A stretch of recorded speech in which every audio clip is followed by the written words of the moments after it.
back to my channel. Thank you so much to the returning subscribers and welcome to the new viewers. Hi. I've got two sisters here with me. Hi. And they will introduce themselves shortly. They are fellow African or South African YouTubers. African. So they're going to be joining me on talking about a bit of a tense topic, but I feel like a topic that needs to be spoken about, something that we need to have a conversation about, a continuous conversation, and not just one that's just like, you know, okay, let's touch on it and that's it. So that's why I've decided to make this video and post it. It's relevant. It's something that we all deal with in some way, shape or form. So without any further ado, ladies, can you please introduce yourselves? Okay, so hi, my name is Sharon and I am actually a medical student. Is that and a musician and a YouTuber.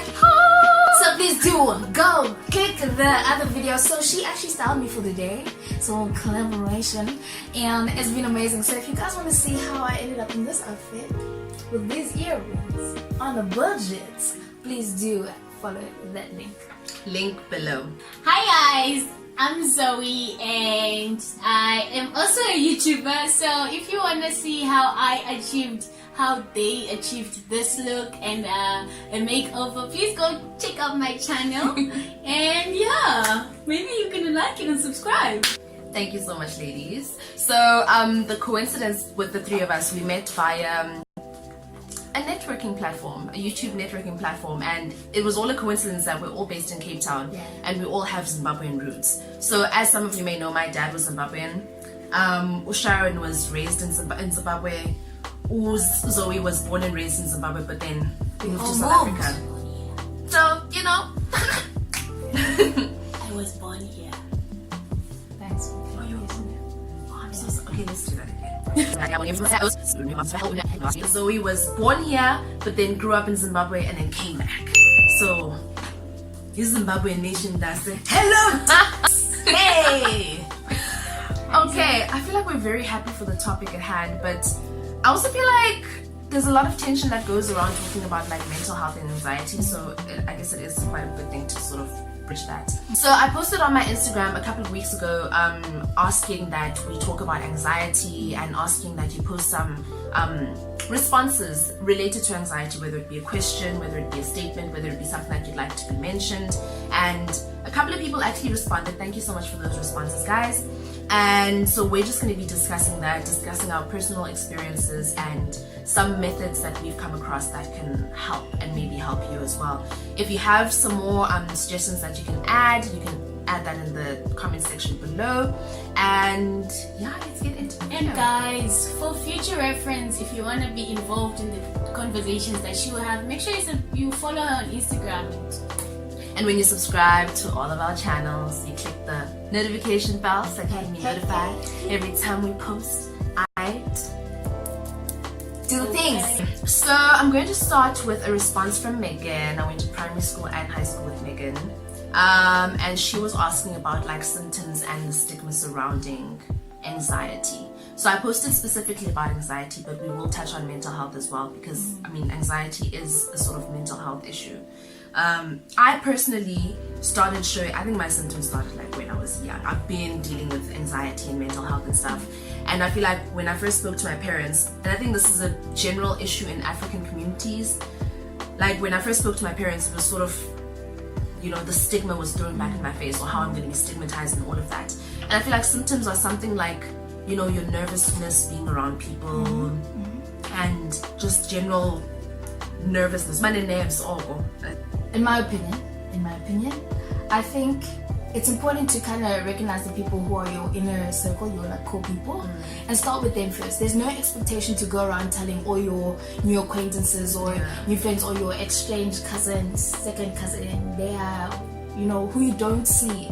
I think it's important to know who's the people in your circle, the people that you engage with the most. And even with those new partners, like, you kind of need to get, you know, I mean, when you start dating somebody, you ain't gonna be like on the first date, so ma'am, sir, I have this and this and this and this and this and this and this. You kind of need to earn, like, they need to earn that trust as well, but you also need to earn their trust. But then if you feel comfortable with telling them, by all means, so yeah, then you go for that. But I would say start with the people that you love and the people who you know that love you, the people that are in your circle. and just tell them, hey, listen, so over the past while, obviously if they're in your life, they would have known, they would have seen certain struggles and been like, hey, I've been struggling with this has been happening. And then, so there's red flags. Okay, I don't know if you guys know what red flag, but red flags is basically how you try go about like your symptoms. Like you then, some people turn to promiscuity as a coping mechanism and all these things, but some people sleep too much, some people isolate, there's a whole bunch of things. Some people, alcohol, drugs, they're all red flags and they're coping mechanisms, And some people, they'll be like, hey, listen, so you've seen this red flag, you've seen this happening, so this is the situation. I went to a therapist, I went to a doctor, and they said that I have this diagnosis, or this is what I'm currently struggling with. And this is a real tea, like I'm being real to you. And sometimes, like, I'm sorry if they hurt you, like in terms of their reaction. Unfortunately, a lot of people aren't really educated, as VULO said. So I would say just talk to the people closest to you, and if they don't understand, just give them also, we aren't always we don't always understand if you don't know anything. So maybe just give them like links, or just chat them through like what you experienced, what your therapist said.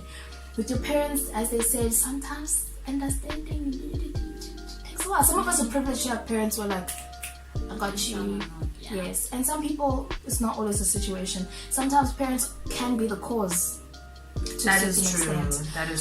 So I would say talk to the people closest to you. But the thing that you should do is definitely make sure that you talk about it. Don't bottle it in. Just talk about it.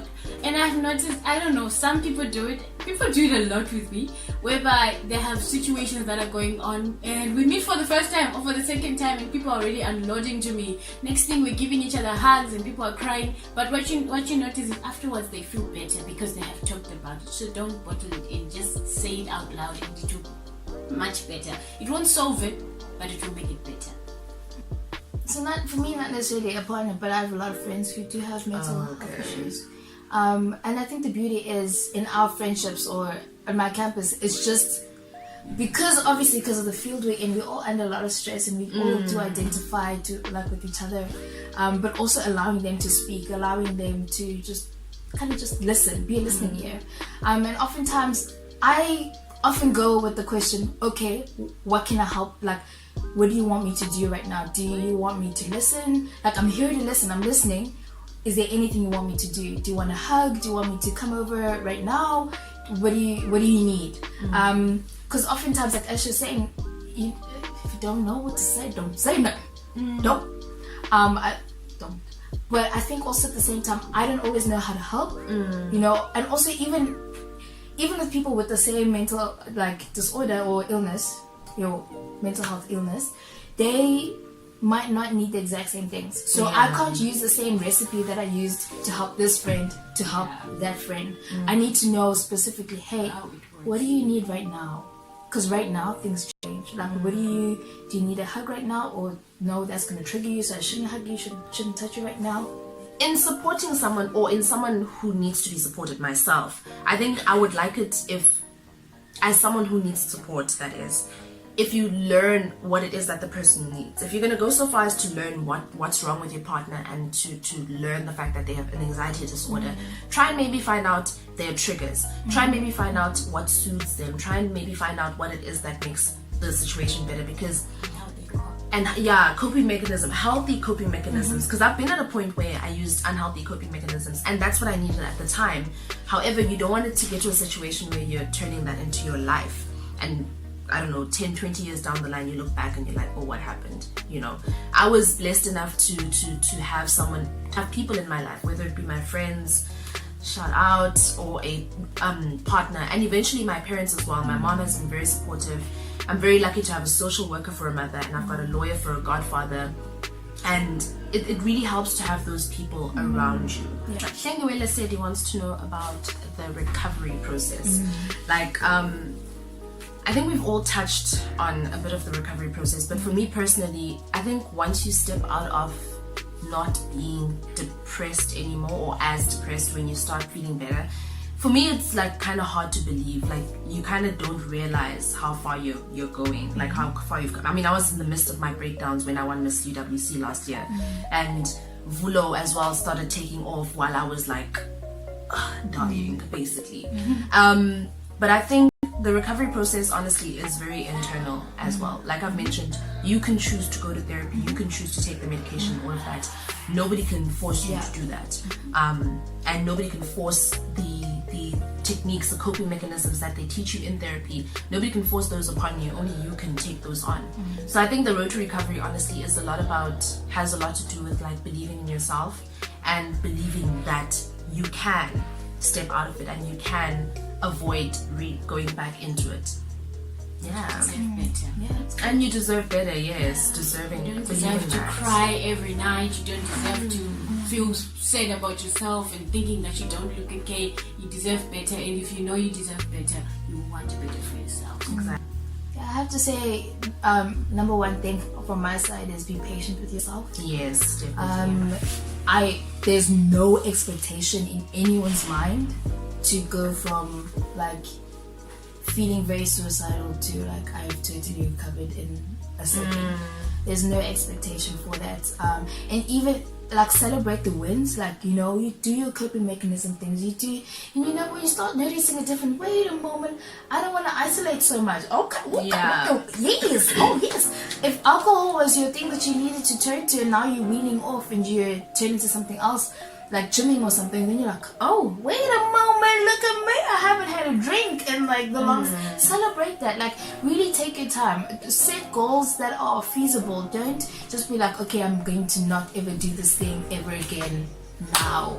It don't work like that. And don't beat yourself up when you slide back a little bit, because I also like, what helps me a lot is also journaling. I also wanted to mention that journaling helps me a lot, like just writing down my thoughts.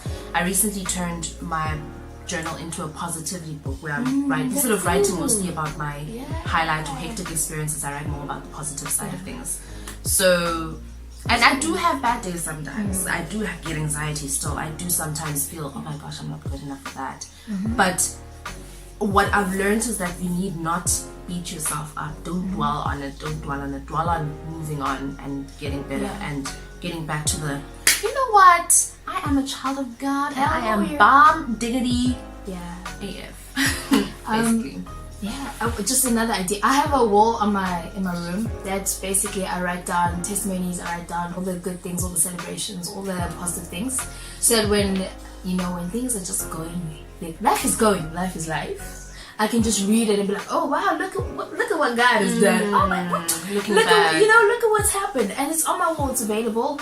And also just like statements about who I am. So people speak about affirmations, like it's like I'm a child of God. I'm a daughter of the beloved. I am loved. I am gorgeous. I'm goddamn beautiful. So all those affirmations, I have those available. So I just kind of read them or I say them to myself. I read them to myself. When things are sketchy. But it won't happen in one day. Yeah, it definitely won't happen overnight. In one day. Yeah. And that's okay. Yeah. Just focus on getting better. It takes time. It's like you have a headache and you get pills. You won't just get pills and suddenly it's gone. It's gonna take time and you're gonna be fine. So you should just give yourself that moment.